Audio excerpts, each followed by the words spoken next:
Bonjour à toutes et à tous, je suis très heureux de vous retrouver pour ce nouveau numéro du Buzz TV. Salut Mathilde. Salut Damien. Allez, c'est parti. Aujourd'hui, nous accueillons sur ce plateau la femme la plus paradoxale de la télévision française. Pourquoi ? Parce qu'à partir de cette semaine, elle tentera de purifier son âme dans un monastère. Et dans quelques jours, elle sera sur une île où des tentateurs et des tentatrices diaboliques tenteront de briser des couples. Bonjour Delphine Vespizer. Bonjour. J'aime beaucoup cette intro. Et oui, ça me correspond. Ah bah c'est vous ça, c'est l'ange, le démon, vous êtes tout à la fois. Vous, en même temps, c'est l'équilibre. C'est ça, exactement. C'est la balance. Vous êtes le démon, je suis l'ange, hein, on est d'accord Mathilde. Bienvenue au monastère, donc c'est le titre de l'émission à laquelle vous allez participer dès ce vendredi à 21h15 sur C8, le jeudi 18 janvier cette fois-ci, ce sera dans une semaine très exactement, vous lancerez l'île de la tentation. Nouvelle version, ce sera sur W9 où les couples, c'est vrai, sont plutôt poussés à l'adultère. Or, vous le savez, c'est un péché l'adultère. Delphine Vespizer, vous n'avez donc tiré aucune leçon de votre retraite spirituelle. Alors l'adultère. Non mais revenons-en. En fait, si vous voulez, donc dans l'île de la tentation, donc on a des couples qui viennent parce qu'ils se posent un peu des questions. Qui n'a jamais regardé dans le téléphone de son conjoint ou de sa conjointe ? Pourquoi ? Parce qu'on se pose des questions. Quand on parle à son meilleur ami ou à sa meilleure amie, quand on va voir des voyantes, quand on prend un détective privé, c'est qu'on se pose des questions. Et le mieux pour ça, on va à l'île de la tentation pendant 12 jours. Et après, on a sa réponse. On a sa réponse, soit ça veut dire qu'il faut continuer sa vie, soit ça veut dire qu'on peut se marier, on peut avoir des enfants. Eux, les tentateurs et les tentatrices, il ne faut pas les diaboliser, ce sont juste des gens qui, eux aussi, sont célibataires et qui ont envie de trouver l'amour. Donc, si un nouveau couple se forme pas avec les personnes initiales, c'est pas grave, c'est beau, c'est l'amour et c'est ça qui vibre, c'est ça qu'on aime. Et alors, personnage de Fort Boyard sur France 2, chroniqueuse et candidate sur C8, animatrice sur C9, vous n'avez jamais été aussi présente à la télévision qu'en ces débuts d'année 2024. Comment vous l'expliquez ? Alors W9, parce que C9 est une chaîne qui n'existe pas encore. Ah oui, vous avez dit C9, c'est pas très grave. W9. Peut-être que ce sera rebaptisé un jour. Pourquoi ? Je ne sais pas, j'ai beaucoup de chance. Et donc là, c'est là que je vais dire, je pense que je suis protégée par les anges. C'est pourquoi je suis allée au monastère. Parce que j'ai ce petit côté, donc je suis vraiment ravie d'avoir participé au monastère. Et non, c'est vrai, j'ai beaucoup travaillé jusqu'à présent et aujourd'hui, peut-être que là, je suis récompensée. Peut-être que c'est mon moment, peut-être c'est mon heure, peut-être que le destin est comme ça. Voilà. Mais le public vous plébiscite en tout cas, Delphine Vespizer, parce que selon le dernier sondage Opinionway publié en exclusivité par TV Magazine, vous êtes la 15e personnalité télé préférée des Français. Comment vous avez réagi lorsque vous avez découvert ce résultat ? Mais attendez, parce que là, ça me met la larme à l'œil. Je vois ça, vous avez la paupière humide. Alors en fait, j'étais au Cap-Vert à ce moment-là. Ouais. Et puis donc, je vois le sondage et tout, on m'envoie le truc. Bon, voilà, je regarde 1, 2... Alors, Faustine Bollard, de toute façon, j'adore son émission, j'adore. Donc, voilà, très bien. 2, 3, 15... qu'est-ce que c'est ça ? Et j'étais hyper surprise, et puis hyper fière, et puis hyper émue. Déjà, j'étais très contente d'être dans les 50. Oui. Qu'on me mette dans les 50, déjà, c'est... Voilà. Et puis ensuite, d'être dans les 15, je ne sais pas quoi dire, à part... Merci. C'est une belle reconnaissance, merci. effectivement. Merci. Eh bien, on va poursuivre cet entretien dans quelques instants, Delphine Vespizer. Mais tout d'abord, je vous propose de découvrir les news médias présentés par Mathilde Sefer.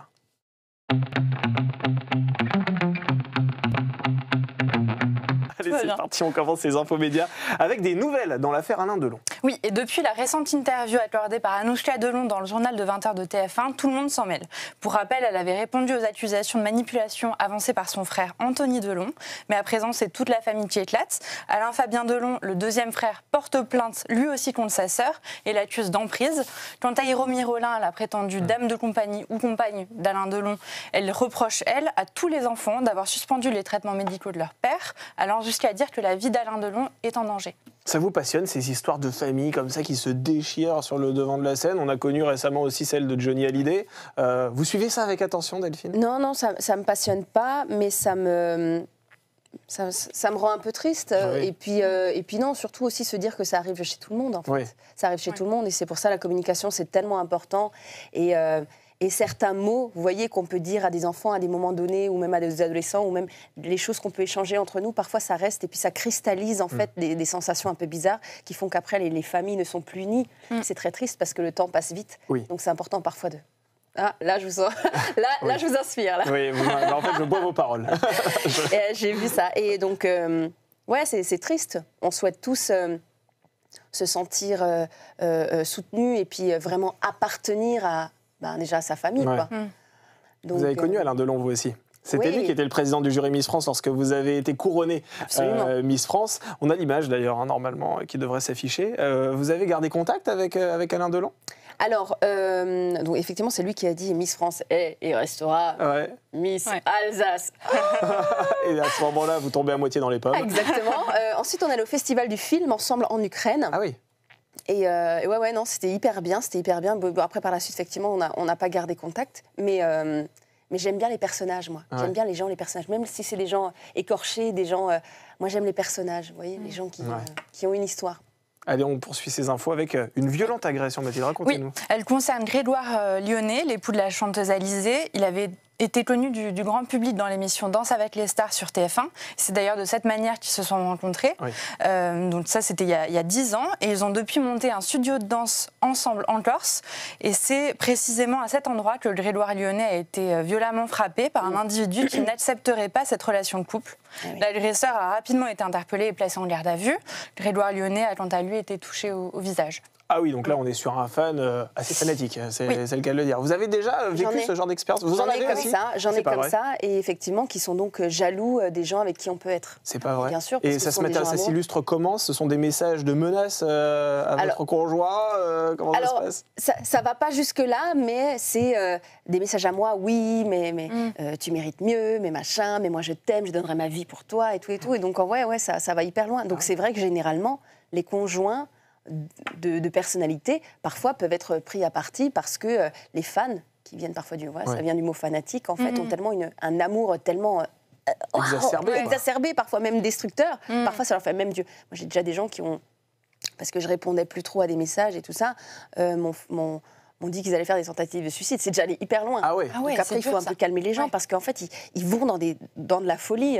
C'est des extrêmes. Et alors, je leur dis, mais j'ai aussi des défauts, je ne suis pas parfaite. Mais en fait, effectivement, on montre une certaine image qui fait que les gens, dès que vous êtes un peu sympa et tout avec eux, ils se disent, ok, en fait, c'est la femme de ma vie. Cette personne est juste incroyable. Mais oui, je suis bordélique, oui, je ne me repère pas, je ne me repère pas sans GPS, moi aussi j'ai des défauts, je suis une femme. Et vous avez déjà eu des menaces parce que vous êtes une personnalité connue ? Vous avez déjà jamais ? Non, ça non.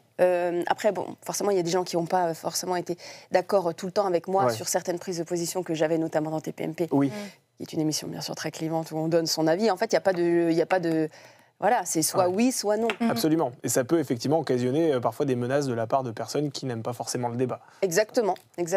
Ouais. Allez, on poursuit et on termine même ces infos médias avec le chiffre du jour, 38,72. C'est très précis tout ça. Oui, alors effectivement, c'est très très précis et c'est en millions le nombre de personnes écoutant la radio chaque jour. Ah, bah c'est rassurant. Et ce nombre a considérablement chuté en un an, avec une perte de 624 000 auditeurs. C'est pas rassurant, alors. Non, pas si rassurant, parce que les audiences radio des mois de novembre et décembre ont été publiées, et toutes les stations ne sont pas impactées en fait, de la même manière. France Inter s'impose comme leader, RTL deuxième et sur la pente descendante. Après, il y a France Info sur la troisième marche du podium. Énergie et Nostalgie se maintiennent en quatrième et cinquième place, malgré l'absence de Chloé. Il persiste. Europe 1 n'est qu'à la 9e place, mais en hausse. Mais en hausse, effectivement, qui est en train de remonter donc la station bleue. Quand je vous écoute depuis tout à l'heure, Delphine Vespizer, et je me dis, vous avez une voix de radio quand même, et vous n'êtes pas sur une station de radio. Pourquoi ? Alors actuellement, quand même, tout de même, il faut le dire, je suis sur une plateforme qui s'appelle Nutri Radio, et donc je parle, je donne des conseils sur... comment être bien dans son corps, dans son âme, dans son cœur, voilà, tout ça, l'alimentation et tout. Mais j'aimerais beaucoup faire quelque chose sur les ondes, J'aimerais beaucoup faire quelque chose à la radio, c'est quelque chose qui me plaît. J'ai aussi, avec Koé, notamment pour Podcast Story, enregistré plusieurs podcast, parce que j'adore donner ma voix. J'adore faire la narratrice, vous voyez, la conteuse, et tout ça, et avec un style un peu suave, n'est-ce pas? J'aime beaucoup ça. D'ailleurs, si vous voulez, je peux vous lire un petit truc avec écoutez, regardez. attendez, je vais vous faire votre prochaine chronique. Allez-y, prenez mon introduction et lisez-la avec votre voix. Et donc, je regarde là. Vous regardez la caméra en face, exactement. Bonjour à toutes et à tous. Ravi de vous retrouver pour une nouvelle saison du Buzz TV et ce nouveau numéro de Buzz TV. Enfin, vous voyez, il y a un petit côté comme ça. Formidable, il y a un j'adore. petit côté comme ça. Je pourrais m'endormir avec cette voix. Allez, on poursuit cet entretien et on va parler de toute autre chose, de monastère, d'isolement. C'est tout de suite dans l'interview du Buzz TV.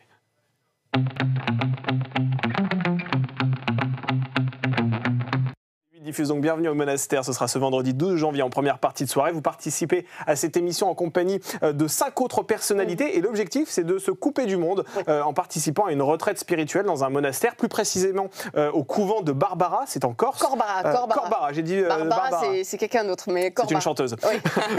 vous avez perdu un pari, pourquoi vous avez participé à cette émission? Pas du tout, parce que si vous me connaissez un peu, j'ai une très grande spiritualité. Oui. Voilà, donc je suis végétarienne, j'aime les animaux, j'ai une très grande spiritualité.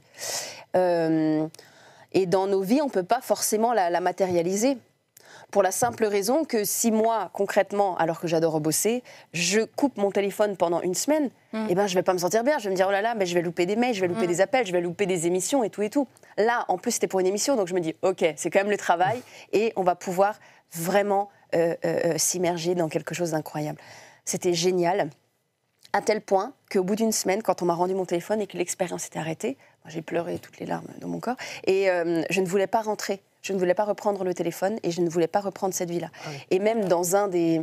Je ne sais pas si c'est dans les épisodes là qu'on va voir tout de suite ce vendredi, au bout d'un moment, je suis sur une montagne avec Simon Castaldi, et je lui dis comme ça, alors je parle, mais on n'a pas le droit de parler, hein, mais j'ai chuchoté, je lui ai dit, tu sais quoi, si tu veux... Bah en fait, on reste ici, puis on devient frères et sœurs. Ah oui, et c'est incroyable. Oui. Mais parce qu'en fait, j'étais tellement là-dedans. Et alors, il y a des gens qui vont dire, ok, mais vous parlez pas dans ce programme, mais alors qu'est-ce qu'on va voir? Est-ce qu'on va s'ennuyer ou pas? C'est ça, télévisuellement parlant, on peut se poser des questions. Comment est-ce que... Eh ben, vous allez voir que c'est incroyable. C'est d'une douceur et c'est plaisant et en même temps c'est croustillant parce qu'on voit des adultes qui ont un comportement d'enfant. Parce qu'on est toujours là, on est toujours en train de se regarder, on a un peu l'œil qui frise comme ça, on a toujours envie de partir en fou rire. Donc ce regard-là d'enfant avec une tête d'adulte, avec nos pas de doigts, vous voyez le contraste. Ben, ça c'est trop beau et puis ça c'est la spiritualité, c'est être un enfant pour toujours. Quoi. Et alors vous avez été un peu bousculé dans vos habitudes, c'est le moins que l'on puisse dire, d'être coupé du monde comme ça. Quelle a été la plus grande difficulté de cette aventure? La plus grande difficulté, parce que émotionnellement, c'est compliqué. Ouais. Parfois, on est en fou rire, puis ensuite, on a envie de pleurer, puis ensuite, on a envie d'être en soi, après, on a envie d'aller vers les autres. Après, le plus dur, c'est que moi, en fait, ma manière de me réguler, en fait, c'est la nourriture, par exemple, émotionnellement. Okay. Donc, moi, j'étais un peu en stress. Donc, au bout d'un moment, au bout de, je sais pas, 3 jours, j'ai demandé à Frère Baudouin si je pouvais pas avoir du chocolat. Donc, du coup, après, j'ai fait distribution de tablettes de chocolat à tout le monde. Et du coup, ça me permettait de me réguler. Donc, c'était surtout ça, quoi.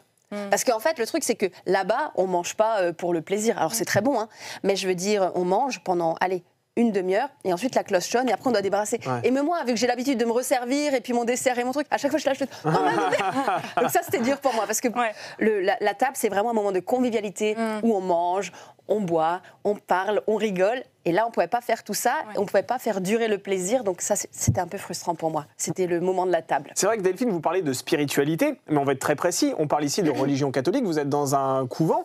Quel rapport entretenez-vous avec la religion? Vous êtes croyante, vous êtes catholique pratiquante? Alors, j'ai fait mon baptême, j'ai fait ma première communion, j'ai fait ma profession de foi, j'ai fait ma confirmation. Ah oui, donc vous avez un chemin spirituel. Ceinture noire au niveau de la chrétienté. Alors vraiment, je suis au max. Il faut passer le premier dan maintenant. Exactement. J'étais à la chorale des enfants, j'étais soliste, j'étais à la chorale des adultes et tout et tout. Après, c'est vrai qu'à l'adolescence, c'est vrai que quand tu sors le vendredi soir et le samedi soir, le dimanche, t'es plus tout à fait fraîche pour aller à 10h à la messe. Ouais. Donc après, voilà, et puis après, j'ai commencé à beaucoup travailler, j'allais moins à la messe. Donc là, j'ai j'ai récupéré du temps de ça et de prière et tout, et ça me fait vraiment très plaisir. Et vous avez des boucles d'oreilles en forme de croix d'ailleurs, c'est ce que j'ai entendu. Ah mais j'aime beaucoup les croix, je suis très croix et je suis très Vierge Marie. J'ai vraiment un truc avec la Vierge Marie, à tel point que je me suis acheté 10 statues de la Vierge Marie, j'en ai mis une dans chaque pièce chez moi, dans mon appartement. Ah oui. Donc j'ai 2 toilettes, donc j'en ai un dans le toilette du bas, Vierge Marie dans le toilette du haut, une dans la salle de bain, une dans la buanderie aussi quand même, une dans ma chambre, 3 dans le salon. Voilà. Donc quand les gens viennent chez moi, ils se disent à chaque fois mais qu'est-ce qui se passe? Je dis mais j'ai un kiff sur la Vierge Marie, je ne sais pas l'expliquer. Voilà. Et alors revenons à l'île de la Tentation. Pour quelle raison la chaîne a-t-elle décidé de relancer cette émission diffusée entre 2002 et 2008 sur TF1? L'île de la Tentation? Oui. Mais parce que c'est une émission d'utilité publique pour les couples. Ouais. C'est une émission d'utilité pour les couples. Et c'est une expérience incroyable, c'est une chance. Et pour l'instant, il n'y a que 5 couples qui peuvent le faire par année, mais il faudrait faire plusieurs saisons. Un rythme industriel, quoi, pour vous. Mais oui, mais parce que y a autant de gens qu'il y a de couples, il y a autant de gens qu'il y a des problèmes de questionnement, de problèmes de confiance, de savoir est-ce qu'on s'engage, est-ce qu'on s'engage pas, est-ce que c'est la bonne personne, est-ce que c'est la bonne personne pour moi. Delphine, pardon pour cette métaphore qui est peut-être indélicate et maladroite, mais lorsque vous êtes au régime et que vous avez une entrecôte devant vous qui est succulente, eh bien parfois vous pouvez effectivement mettre un petit coup de fourchette dedans. Vous voyez, ça c'est risqué et pourtant vous respectiez votre régime jusque-là, vous voyez. Donc en fait vous vous mettez dans une difficulté que vous n'aviez pas forcément anticipée. C'est vrai. Alors en tant que végétarienne que je suis, quand même, je mets un petit nota bene, quand même. Une entrecôte de soja. Exactement. Mais non, parce qu'en fait le truc c'est que si on est plus excité à l'extérieur de son couple qu'à l'intérieur de son couple, c'est tout simplement qu'il faut reprendre sa vie. Et c'est pas grave. Et j'ai envie de croire que l'amour, que le couple peut durer toute une vie. Ça, c'est mon côté angélique. Mais mon autre côté va vous dire que le plus important dans la vie, c'est de vibrer. C'est de vibrer, parce que la vie passe vite et qu'il faut être heureux le plus vite possible. Et dès qu'on n'est plus heureux, dès qu'on se sent plus bien, dès qu'on ne se sent plus aimé ou dès qu'on n'a plus l'excitation de... Alors je dis pas, bien sûr, le couple, la première, j'ai fait d'abord 9 ans de couple, ensuite 8 ans de couple, donc je sais ce que c'est. Au bout d'un moment, la passion se transforme d'une certaine manière pour être vraiment très solide. Mais il faut que ça continue à vibrer. Et si vraiment on a un coup de foudre incroyable pour quelqu'un d'autre, on se pose la bonne question, quoi. Et alors, qui sont les tentateurs et les tentatrices là, dans cette émission? Tentateurs et tentatrices, ce sont des jeunes gens hyper sympas, hyper frais. C'est pas des gens qui font de la télé, c'est juste des gens qui ont envie de trouver l'amour. Enfin, par contre, je pourrais difficilement y participer. Pourquoi? Parce qu'ils sont quand même taillés à la serpe, les tentateurs et les tentatrices. Vous voyez, c'est pas alors monsieur et madame tout le monde non plus. Moi, c'est vrai. Ils passent plus de temps dans la salle de sport qu'à la bibliothèque. C'est vrai, non, c'est vrai, ils sont bien constitués, c'est vrai. Est-ce que vous pourriez y participer, vous, à cette émission, Delphine Vespizer? Est-ce que vous auriez été capable de franchir le pas de cette émission? Alors déjà, ce qui est très drôle, c'est que quand j'ai dit à tous mes amis, donc qui, ils savent le métier que je fais, mais enfin tout de même, donc je leur ai dit, je suis trop contente là, je vais faire l'île de la Tentation. Ils me disent, ah ouais, mais en tentatrice. Je fais, mais non, pas en tentatrice, voyons, mais non, je présente. Donc il y a beaucoup de gens qui m'auraient plus vu en tentatrice. Je sais pas si c'est flatteur ou pas, bon, voilà. Mais ouais, moi j'aurais pu faire cette émission-là parce que je pense qu'il faut avoir les réponses le plus vite possible. Ouais. Je pense qu'il faut avoir le plus vite possible. Je pense que les personnes que j'ai choisies dans ma vie, voilà, mes 2 premiers couples, par exemple, j'aurais pu y aller j'aurais pu y aller tranquillement, en pleine confiance. Et là, au moins, ça m'aurait montré effectivement que c'est des bonnes personnes. Je le savais déjà avant. Oui, mais ceci dit, c'est ce qu'elles disent toutes dans cette émission. Ah, mais moi, vous savez, j'arrive, j'ai un bandeau, il n'y a aucun problème, je leur fais totalement confiance. Et parfois, c'est vrai.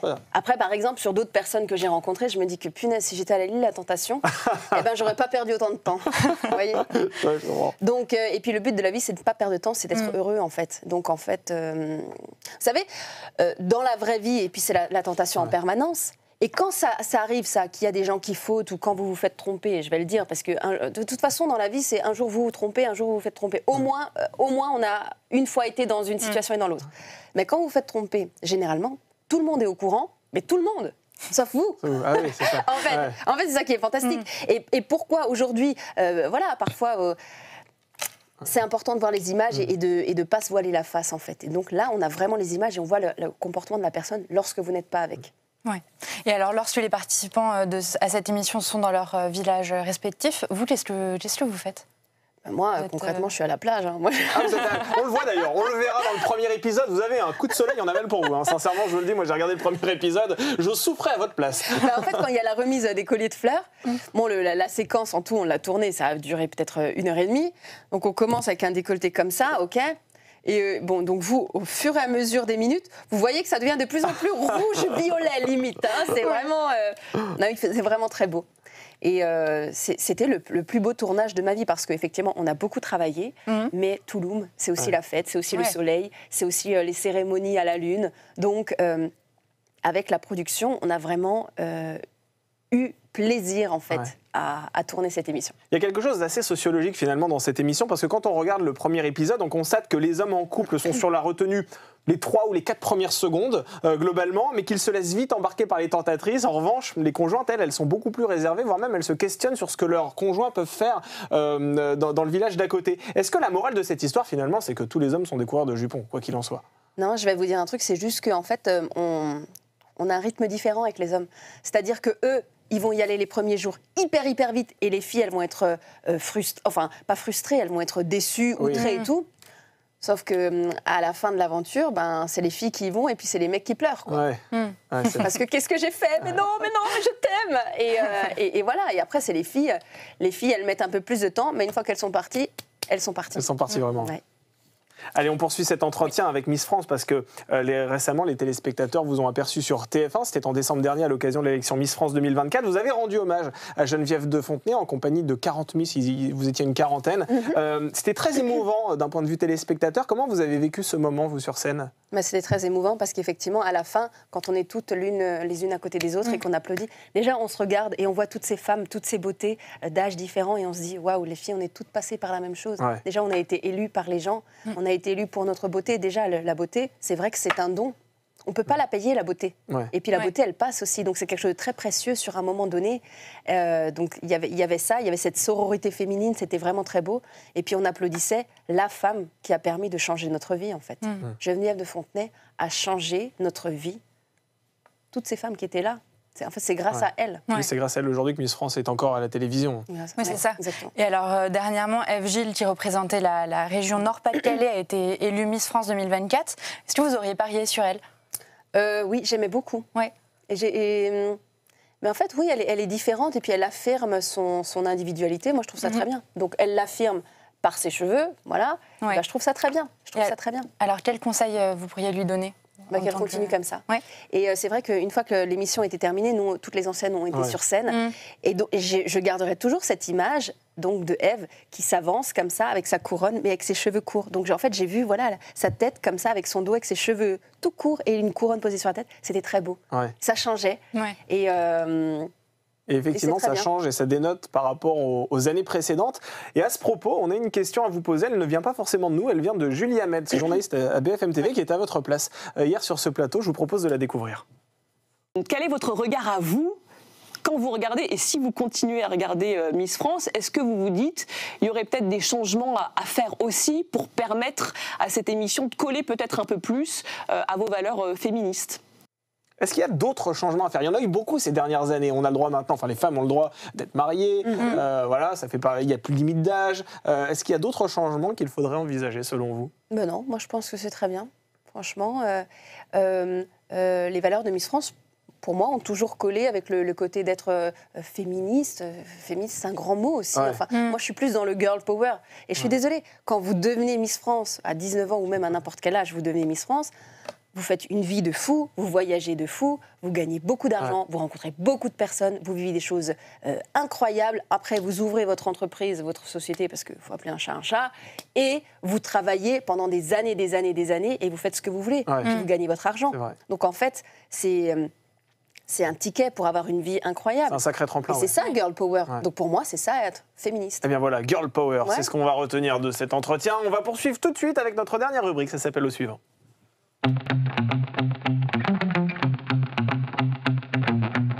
Alors, ce vendredi, nous recevrons à votre place Laurent Gamelon, qui est un acteur qui va faire un guest dans la série Le Voyageur sur France 3, aux côtés de Bruno Debrandt. Vous êtes une fan de série, vous, déjà? J'ai pas trop le temps de regarder la télé. Ouais, pas trop. Non. Pas vraiment. Vous regardez pas les séries en fait Non, même sur en Netflix. Fait, jamais, je me pose jamais et je regarde jamais la télé. Ouais. Pour vous dire, dans mon appartement, j'ai pas la télé. Vous n'avez pas la Ok, télé. ouais. Ah, ça arrive, hein, c'est pas très grave. Bah non. Et alors, une série à laquelle vous participez chaque semaine, mais qui ne s'implante pas vraiment dans l'univers de la fiction, c'est TPMP sur C8. Est-ce que vous prenez toujours autant de plaisir à y participer? Oui, vraiment. Ouais. Ça fait J'adore, combien de temps maintenant ça m'excite, j'aime le principe d'être en direct, j'aime le principe d'un côté de pouvoir pleurer vraiment à chaudes larmes pour les animaux, pour des choses sur l'environnement vraiment qui me touchent. Et en même temps, d'avoir le regard noir et d'être une guerrière quand je parle d'un truc de société, parce que punaise, il faudrait que ce soit un peu plus carré. Et qu'après, les gens me félicitent en me disant elle a des couilles, celle-là. Ouais. Elle est courageuse. Hein. C'est Patrick Sébastien qui vous avait dit ça, je crois. hein. Ça, et dans la rue, en permanence. Ouais. L'autre jour, j'étais à un événement à Davos, bref, et donc les gens, il y avait des Américains, et ils parlaient anglais. Et il y a un gars qui était belge, donc qui me connaissait de TPMP, et qui me présentait à son ami américain, et qui disait hey, she was Miss France, and this girl, she get balls. J'ai dit, ça veut dire quoi? Il dit, j'ai dit que t'avais des couilles. J'ai dit, ah ouais, d'accord, ok. Non, je vous ai dit, elle a des balles. Pas la même chose. Allez, on arrive au terme de cet entretien. Delphine, c'est à votre tour de poser une question à Oui. Laurent Gamelon. La D'accord. caméra se trouve juste en face sur le socle en bois. Alors, Laurent, si tu devais participer à une émission, est-ce que tu serais plutôt monastère ou île de la tentation? Oh là là là là, celle-là, il va devoir s'engager. Merci beaucoup Delphine Vespizer d'avoir accepté notre invitation. Bienvenue au Monastère, c'est ce vendredi 12 janvier à 21h15 sur C8 et on vous retrouve aussi dans l'île de la Tentation le 18 janvier prochain en première partie de soirée sur W9. Merci beaucoup d'avoir accepté notre invitation. Merci Mathilde Seifert pour ceux qui préfèrent. Enfin bref, vous pouvez le prononcer américaine ou la française. Et on se retrouve demain pour un nouvel invité.